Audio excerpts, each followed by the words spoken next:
Arrête, à ce niveau-là, tes bactéries vont battre Léon Marchand. Attention, super bactérie en approche. Eh mais attendez, ça fera un super projet pour les Olympiades de biologie. De quoi? Comment tu veux que mes bactéries battent Léon Marchand? Tu te fiches de moi? Je l'aurais pas formulé comme ça, mais pourquoi pas? Bon, vous attendez le dégel ou quoi? Il faudrait une problématique pour commencer. Mais déjà trouvé, qui nage le plus vite entre les bactéries et nos nageurs olympiques? Génial, mais les bactéries c'est tout petit. On fait comment pour les observer? Bah facile, on regarde avec les microscopes du lycée au grossissement x40. On devrait pouvoir voir leur déplacement. Ah oui, bonne idée. D'ailleurs, on peut demander aux logs, ils ont des microscopes plus puissants que ceux du lycée. Super, on commence par quoi du coup?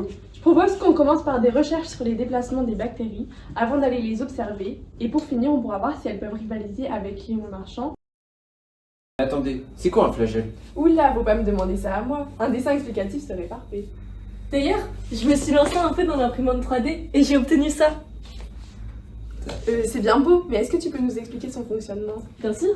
Le flagelle prokaryote est constitué de 3 grandes parties. Le filament flagellaire, c'est un cylindre creux et rigide constitué de nombreux monomères d'une seule protéine, la flagelline.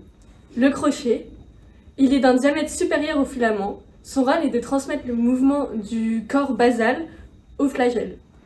Le corps basal, c'est une petite tige insérée dans un système d'anneaux, le tout enfoui au niveau de la membrane plasmique et de la paroi. Son nombre diffère en fonction des bactéries à grammes positifs et à grammes négatifs. Chez les grammes négatifs, on trouve 4 anneaux, ceux-là et ceux-là, qui sont attachés à la tige centrale. 2 anneaux extérieurs et 2 anneaux internes. Chez les grammes positifs, on trouve seulement 2 anneaux, un anneau externe et un anneau interne. Les filles, j'ai réussi à contacter le log, regardez. Il nous propose d'aller les voir. Let's go! Nous avons retrouvé Madame Courcot dans un premier temps afin de pouvoir observer nos bactéries du lycée avec son microscope électronique à balayage. Nous avons appris de nombreuses choses, notamment le protocole pour observer nos bactéries avec celui-ci. Mais attends, tu peux nous expliquer le protocole? Je m'en charge! Tout d'abord, nous filtrons les bactéries pour retenir seulement ce que nous voulons. Puis, une fixation va permettre de solidifier la structure. Une déshydratation après cela est nécessaire. On va enlever l'eau en gardant la structure initiale.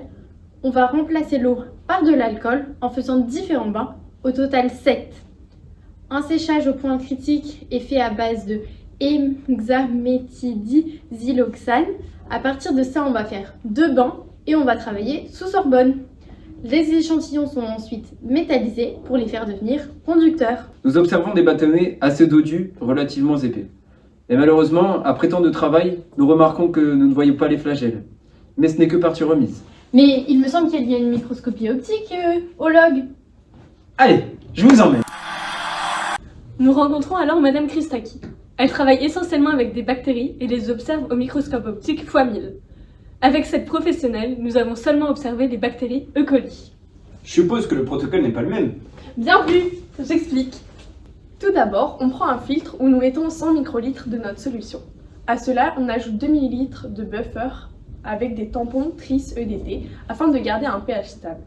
Puis nous avons dilué 20 fois puisque sans cela, tout est trop compact pour pouvoir observer au microscope optique à x1000. Tout en travaillant au-dessus d'une pompe à vide qui sert à garder uniquement les bactéries sur le filtre.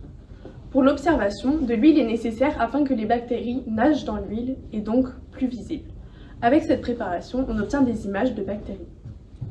Maintenant qu'on peut les observer, on peut calculer leur vitesse, non? Tout à fait! En reportant les vidéos de trajectoire de nos bactéries sur Kinovea, bien que la vitesse ne soit pas constante car le suivi automatique ne fonctionne pas à cause du manque de contraste, mais avec le suivi manuel, on obtient la vitesse de Serratia marcescens qui est de 30 micromètres par seconde, soit 3 × 10 puissance moins 5 mètres par seconde. En comparant avec la vitesse de Léon Marchand, en mettant à la même taille au même ratio, on obtient pour Léon une vitesse de 1,75 mètres par seconde et de Serratia de 30,88 mètres par seconde. Wow, c'est génial, la différence est énorme. Là, c'est sûr, c'est Serratia qui l'emporte. La prochaine fois, c'est plus les Jeux Olympiques, mais les Jeux Olympiades des bactéries.